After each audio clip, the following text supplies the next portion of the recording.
መርካቶ ተክለ ሃይማኖት አካባቢ ከ10 እስከ 15% ዲስካውንት የተደረገባቸው የንግድ ሱቆች እንዲሁም ደግሞ መሀል ፒያሳ ከአራዳ ፓርክ አጠገብ እስከ 30% ዲስካውንት የተደረገባቸው አፓርትመንቶችን ሜሪት ሪል ስቴት ለደንበኞቹ ክፍት ማድረጉን ሰምቼ እኔም በሜሪት ሪል ስቴት ተገኝቻለሁ። ያረፉበትን ካሬ፣ ዋጋቸውን፣ ያከፋፈል ሂደቱን ሁሉንም መረጃ ወደ እናንተ ማድረስ ይሆናል። እኔ ሰኒ ነኝ። ቻናላችን ደግሞ አዲስ ገበያ ነው። ሰብስክራይብ ማድረግ እንዳይረሳ። አብራችሁ ቆዩ።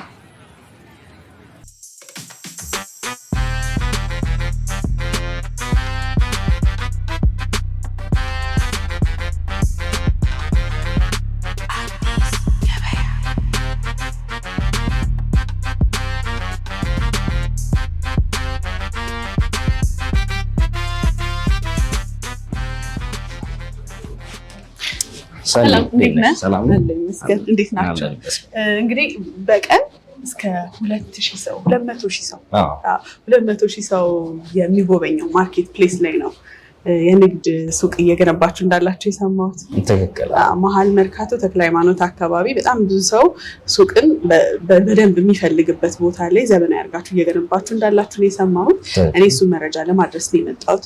ከዛ በተጨማሪ ዲስካውንት አለው ተብሏል። አሁን እናንተ ኦፊስ እዚህ ቅርብ ደግሞ አፓርትመንት ቤቶች አሏችሁ አራዳ ፓርክ አጠገብ፣ እነሱም ላይ 30% ዲስካውንት ሰምቻለሁ። እነዚህ ሁሉ መረጃ ለተመልካቾች ለማድረስ ነው የመጣሁት። ራስን ከማስታወቅ ጀምርልኝና ሜሪት ማን ነው፣ እንዲሁም ደግሞ መረጃዎቹን በደንብ ትነግርልኛለህ። ኦኬ፣ እንኳን ደህና መጣሽ።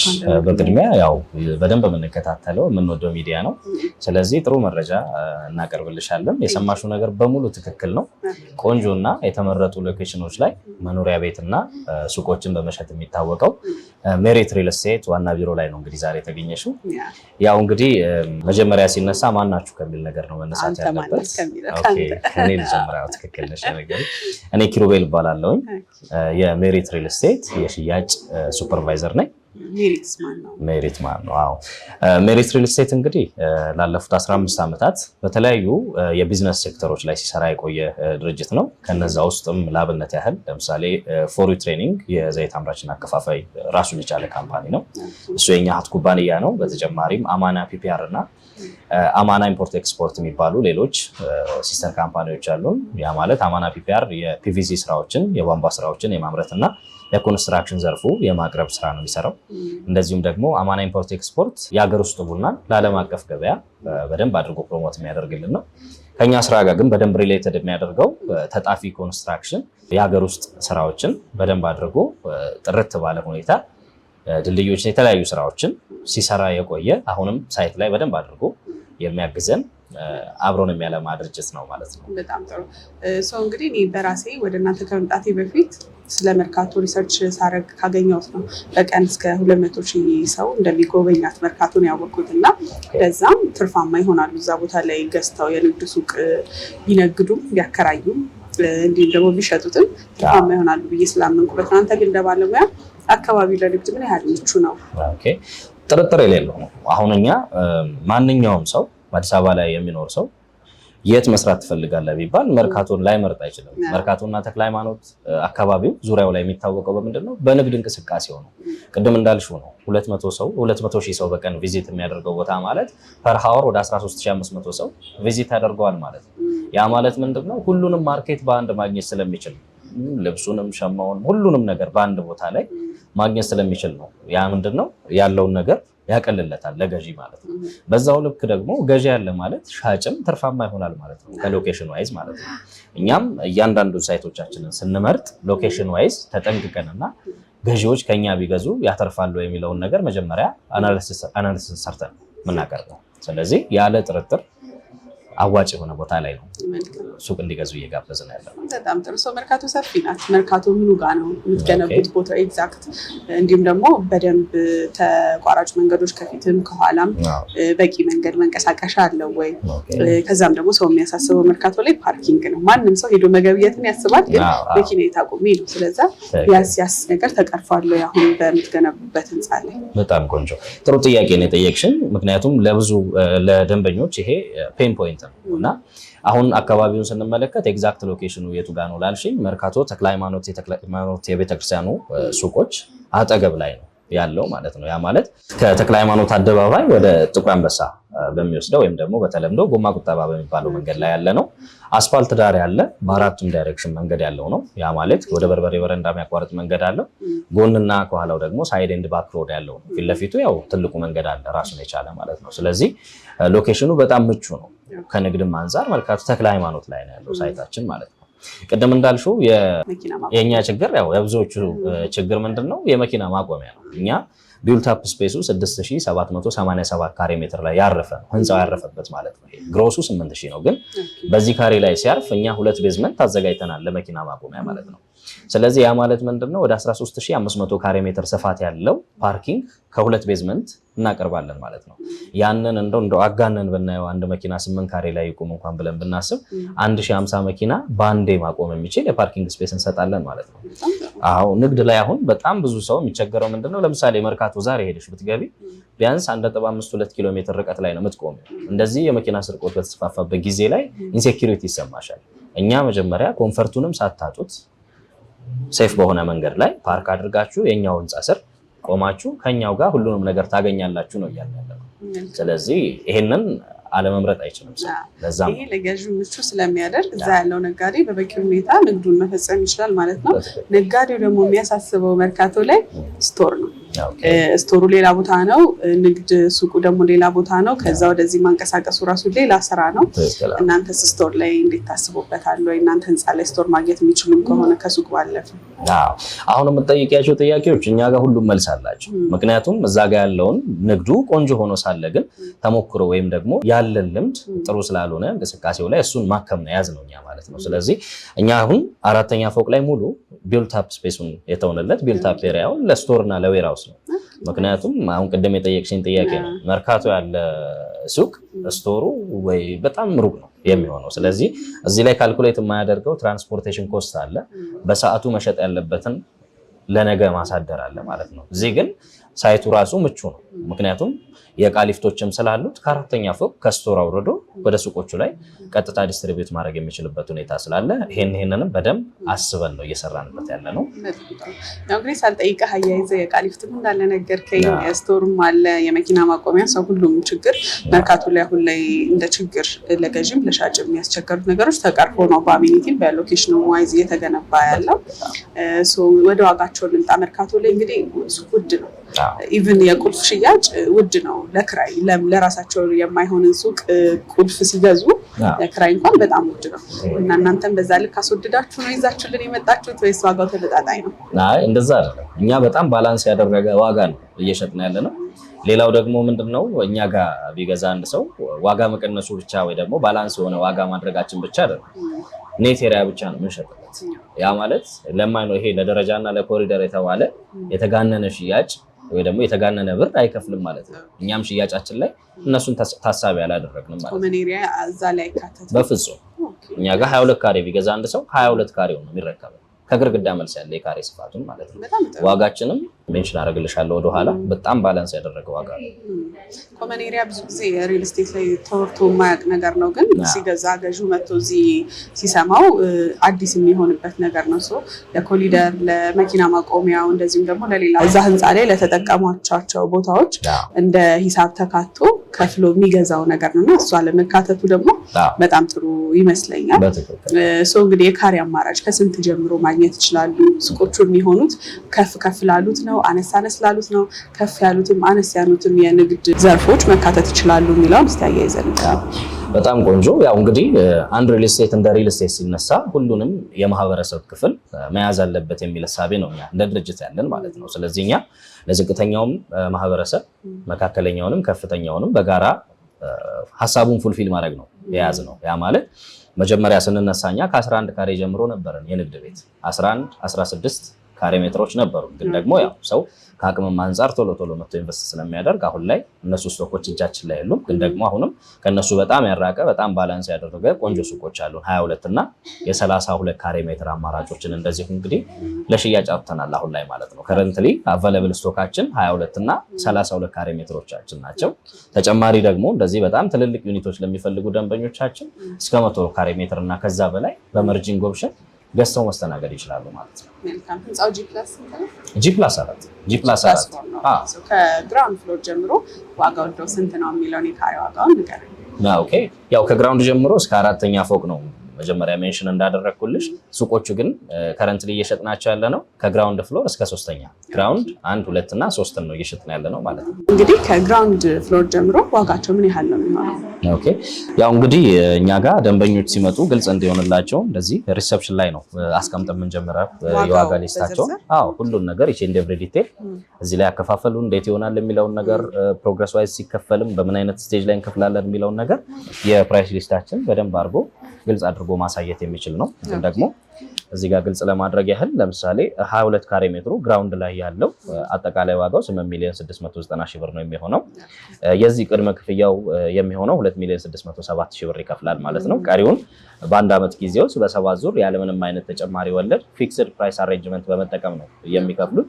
32 ካሬ ሜትሩ ግራውንድ ላይ 11,200,000 ብር አጠቃላይ ክፍያው የሚሆነው 2,240,000 ብር ቅድመ ክፍያው ይሆናል ማለት ነው። ወደ አንደኛ ፎቅ ስንወጣ ደግሞ 22 ካሬ ሜትሩ 6,600,000 ብር ይሆናል አጠቃላይ ክፍያው። ቅድመ ክፍያው ደግሞ 1,980,000 ብር ነው የሚሆነው የአንደኛ ፎቅ ላይ የ22 ካሬው ማለት ነው። ፍሎር በጨመረ ቁጥር የዋጋ ቅናሽ እየቀነሰ ይሄዳል። ያው እስከ 3 እንመጣበታለን። ሰከንድ ፍሎር ላይ ስንመጣ አሁንም ከአንደኛው ትንሽ ቀነስ ያደርግና 22 ካሬ ሜትሩ አጠቃላይ ዋጋው 5,500,000 ብር ይሆናል። ቅድመ ክፍያው 825,000 ብር ነው ማለት ነው። እዚህ ጋር ሁለተኛ ፎቅ ላይ ትንሽ ቀነስ አድርገነዋል። 32 ካሬው እዛው ሁለተኛ ፎቅ ላይ 8 ሚሊዮን ብር ይሆናል ቶታል ዋጋው። ቅድመ ክፍያው ደግሞ 1,600,000 ብር ይሆናል ማለት ነው። ሶስተኛ ፎቅ ላይ እንግዲህ መጨረሻው ሱቆቻችን የምንሸጠው ሶስተኛ ፎቅ ድረስ ስለሆነ ሶስተኛው ላይ 22 ካሬው 4,400,000 ብር ይሆናል። ይሄ አጠቃላይ ክፍያው። ቅድመ ክፍያው 1,320,000 ብር ይሆናል ማለት ነው። የዚህ 32 ካሬው ደግሞ 6,400,000 ብር ይሆናል። አጠቃላይ ክፍያው 1,920,000 ብር ይሆናል ማለት ነው ቅድመ ክፍያው። ስለዚህ ከፕራይስ ዋይዝን ብትመለከቺው በጣም ባላንስ ያደረገ ያከፋፈል ስርዓት ነው እንግዲህ የዘረጋ ነው። በዛ ላይ ደግሞ ቀሪውን ክፍያ ያለምንም አይነት ተጨማሪ ወለድ ግንባታ ሂደቱ የግንባታ ስቴጁን እያየ በአንድ ዓመት ጊዜ ውስጥ በ7 ዙር ከፍሎ የሚያጠናቅቀው ማለት ነው። ስለዚህ በዚህ ደረጃ ሰው እኛ ጋር መጥቶ ተጠቃሚ መሆን የሚችልባቸው ሁኔታዎች እንደዚህ አመቻችተናል ማለት ነው። እንግዲህ በመግቢያም ለተመልካቾች እየነገርኳቸው ነበር ከ10% ጀምሮ ቅናሽ አለ ተብሎ እነዚህ ሱቆች ላይ መረጃ ደርሶኛል እና በምን መልኩ ነው እሱን ቅናሽ ማግኘት የምንችለው? ትክክል ነሽ። 10% ቅናሽ አለን፣ ግን ደግሞ 15% ጀምሮ ነው ቅናሻችን የሚሆነው ማለት ነው። 5% ተጨማሪ አድርገናል ለተወሰኑ ሱቆች ለሚመጡ። አሁን 100% ለከፈሉ ደንበኞቻችን ሙሉ በሙሉ ከቶታል ዋጋው ላይ የ15% ቅናሽ በማድረግ በ85% አጠቃላይ ዋጋ ነው የምንሸጥላቸው ማለት ነው። ያንን እንደ ምሳሌ መስራት ቢኖርብን ለምሳሌ አንድ ሰው የሶስተኛ ፎቅ ላይ እዚህ ጋር እንደምታየው 22 ካሬው 4,400,000 ብር አጠቃላይ ክፍያው አይደለ? የዚህን ሲቀነስ 15% አድርገሽ በ3,740,000 ብር በኔት ኤሪያ 22 ካሬ ሜትር ስፋት ያለው ሱቅ ተክለ ሃይማኖት ላይ ከኛ መግዛት ትችላለሽ ማለት ነው። ስለዚህ በዚህ መንገድ እያልን 10ም 5% ቅናሽ የምንሰጣቸው እንዳከፋፈል ሁኔታው ነው ማለት ነው። ስለዚህ ሰው ይሄንን ተጠቅሞ አማራጮቹን መያዝ ይችላል ማለት ነው። በጣም ጥሩ።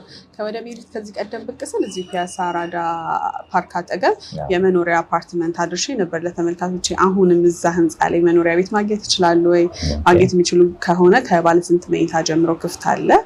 እንዲሁም ደግሞ ዋጋቸውስ ምን ያህል ነው? እንግዲህ ጥሩ።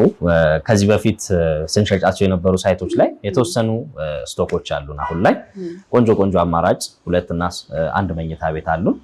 አሁን ላይ እነሱን በ70/30 ኦፕሽን እንደዚሁ ለተወሰነ ጊዜ ያ ማለት ምንድነው ለ10 ቤት ብቻ የ70/30 ቅናሽ አውጥተን ያ ማለት በ100% ለሚከፍል ሰው 30% ሙሉ ቅናሽ እናደርግለትና በ70% አጠቃላይ ዋጋ እንደዚሁ መኖሪያ ቤት በመሃል ከተማ ላይ አራዳ ፓርክና ፍሬንድሺፕ ፓርክን ቪው እያደረገ እንዲኖር እንግዲህ አማራጮች እንደዚሁ አስተካክለንለታል ማለት ነው።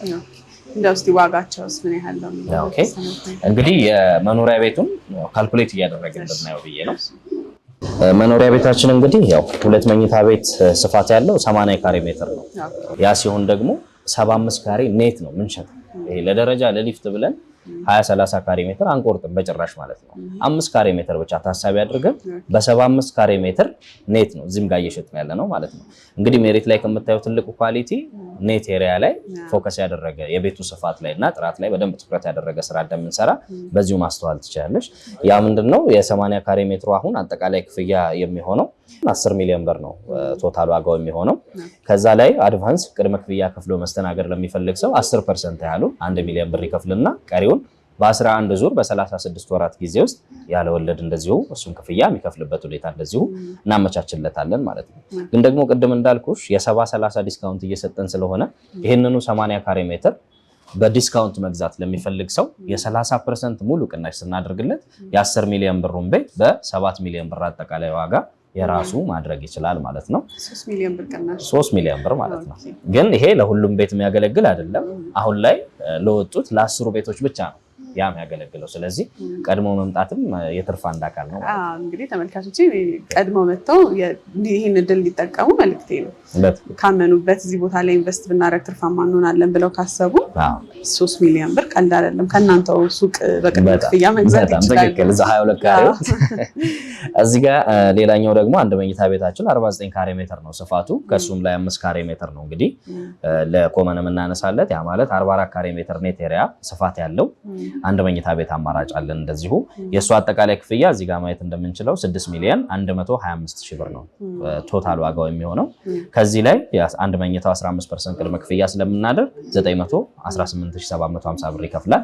ግን ደግሞ ቅድም እንዳልኩሽ የ30% ቅናሹን ለመጠቀም 100% መክፈል ይችላሉ ለሚል ሰው ይሄንኑ ቤት በ4 ሚሊዮን 287500 ብር የግሉ ማድረግ ይችላል ማለት ነው። በጣም ጥሩ አማራጭ ነው የነገርከኝ። እንግዲህ እናንተው ከዚሁ ሜሪት መኖሪያ ቤት የሚፈልጉ ከሆነ በመሀል ፒያሳ እንዳልከኝም የአራዳ ፓርክን ቪው እያደረጉ መኖሪያ ቤት ባለቤት መሆን ይችላሉ። እንዲሁም ደግሞ እስከ 3 ሚሊዮን ብር ማትረፍ ይችላሉ በዚህ ሰዓት ለመጡ ደንበኞች። ከዚህ በተጨማሪ ደግሞ መሀል መርካቶ ላይ የንግድ ሱቆች አሉ። እነሱ ደግሞ ቆንጆ አማራጭ ናቸው። ከግራውንድ ፍሎር ጀምሮ እስከ ሰርድ ፍሎር ድረስ ያለውን አየን። የንግድ ሱቆቹ እንደነገርከኝ በግንባታ ፕሮግረስ ነው የሚገነቡት። ከዚህ ቀደምም እንግዲህ ሹክ እንዳላችሁኝ ከመንግስት ጋር በትብብር ስለሆነ እየገነባችሁ ያላችሁት እንገነባለን ካላችሁበት ጊዜ ወልፈት ማለት የሚችሉ አይመስለኛል። በአንድ ዓመት ውስጥ ማስረከብ ግዴታ ይመስለኛል አይደል? በፍጹም። ምክንያቱም አሁን እኛ የ70-30 ፕሮጀክት ነው እንደምታውቂው ማለት ነው። ስለዚህ በ12 ወራት ጊዜ ውስጥ ለማስረከብ ነው እንግዲህ ዳይሬክሽን ወስደን እየሰራን ያለ ነው ማለት ነው። ስለዚህ በአጭር ጊዜም ምን ያህል እንደደረስን አይተሽዋል ሳይት። ስለዚህ በዛ ደረጃ እየተንቀሳቀስን ያለንበት ምክንያት ከላይ ሆኖ ኮንትሮል የሚያደርገን አካል ስላለ ነው ማለት ነው። ስለዚህ ማስረከቢያ ጊዜ ላይ ያው እኛም እንደ ድርጅት አንደራደርም ማለት ነው። በጣም ጥሩ። ስለዚህ ሁለቱም ቦታዎች ላይ ኢንቨስት ማድረግ የሚፈልግ መኖሪያ ቤት ባለቤት ወይም ደግሞ ነጋዴ ሆኖ የንግድ ሱቅ ባለቤት ሱቅ ገዝቶ ማከራየት አሊያም ደግሞ አሁን ላይ ገዝቶ ከጊዜ በኋላ በመሸጥ ማትረፍ የሚፈልግ ሰው ካለ ካመነበት መጥቶ መረጃውን በደንብ ከእናንተ ጋር አይቶ ቦታው ድረስ ሄዶ ኢንቨስት እንዲያደርግ እንዲገዛ መልክቴ ነው። ጊዜ ስለሰጠኝ ከልብ ነው የማመሰግነው። ከሀገር ውጭ ያሉ ተመልካቾች ናቸው እኛ የሚመለከቱና ከሀገር ውጭ ያሉትስ በመልኩ ከእናንተ መግዛት ይችላሉ?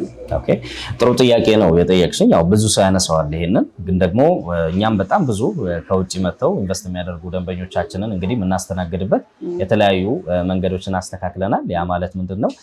ወኪል ለሌላቸው ወይም ደግሞ ያለውን አማራጭ በአካል መጥተው ለመመልከት ያልቻሉ ደንበኞቻችን ያለውን ነገር አግሪመንቱን ፋይል አድርገን በዲኤችኤል እንልክላቸዋለን። ፈርመው ራሳቸው ያለምንም አይነት ወኪል በዲኤችኤል መልሰው ይልኩልናል ማለት ነው። ስለዚህ በዛ መንገድ ያለውን አማራጭ እየያዙ ነው። ወኪል ያላቸው ደግሞ በወኪሎቻቸው በኩል የሚስተናገዱበት ሁኔታም ተመቻችቷል። እኛም እንግዲህ የዋትሳፕ ቁጥራችንን ከስር በኩል ያው ዳይሬክት ለመደወል የማያመቻቸው ከሆነ ከታች የምናስቀምጠው ስልካችን ዋትሳፕም ላይ እንግዲህ 24/7 አቬለብል ነን። በዛም ማግኘት ይችላሉ። እኛ ሀገር ውስጥ ያሉ ደንበኞችም እንግዲህ ከታች በምናስቀምጥላቸው ስልክ ቁጥር ዳይሬክት በመደወል መረጃውን ወስደው ለሳይት ጉብኝትም ቀጠሮ አስይዘው እንግዲህ የዚህ እድል ተጠቃሚ የሚሆኑበትን ነገር አዘጋጅተናል ማለት ነው።